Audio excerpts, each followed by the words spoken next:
Israel and America stand shoulder to shoulder in countering the threat of ফিলিস্তিনের Iran. নির্মম গণহত্যা যেন হয়ে উঠেছে রোজকার ঘটনা। প্রায় প্রতিদিনই আর্তনাদ আর ধ্বংসদৃশ্য মর্মাহত করেছে বিশ্ববাসীকে।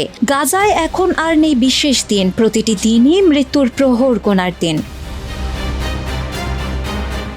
15ই মে ছিল ঐতিহাসিক নাকবা দিবসের 77তম বর্ষপূর্তি। এই দিনটিতেও রেহাই পায়নি গাজাবাসী। দিবসটিতে স্মরণ করেই যেন ব্যাপক বিমান হামলা চালিয়েছে ইসরায়েল। নিহত হয়েছেন 103 জনেরও বেশি ফিলিস্তিনি। এ তথ্য নিশ্চিত করেছে আল জাজিরার এক প্রতিবেদন।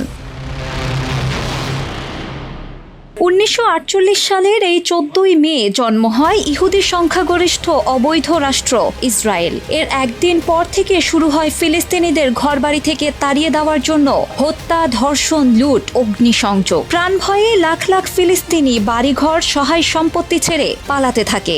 7.5 লাখ ফিলিস্তিনি জর্ডান, লেবানন ও সিরিয়ায় গিয়ে উদ্বাস্তু হিসেবে আশ্রয় নেন। এই দিনটি ফিলিস্তিনির জন্য জাতিগত নির্মূল, সংস্কৃতি ধ্বংস এবং উদ্বাস্তু জীবনের স্মৃতি হিসেবে পরিচিত। 1947 সাল থেকে 1949 সাল পর্যন্ত 2 বছর সময়ের মধ্যে 2/3 ফিলিস্তিনিকে নিশ্চিহ্ন করে দেওয়া হয়। এরপর থেকে ফিলিস্তিনিদের বাস্তুচ্যুতি আর বন্ধ হয়নি কখনোই। 1948-এ শুরু হওয়া এই মহাবিপর্যয় অব্যাহত আছে এখনো। 6 যুগেরও বেশি সময় ধরে এই অন্যায়, অত্যাচার আর মৃত্যুপুরীতে বসবাস করছে গাজাবাসী।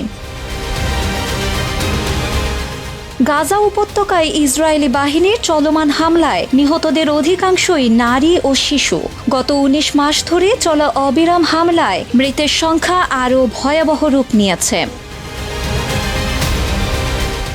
আল জাজিরার সাংবাদিক জানান, গাজায় এটি আরেকটি রক্তাক্ত দিন। ইসরায়েলি বিমান কোনো সতর্কতা ছাড়াই 9টি বাড়ি ধ্বংস করেছে, যেখানে কয়েকটি পরিবার সম্পূর্ণ নিশ্চিহ্ন হয়ে গেছে।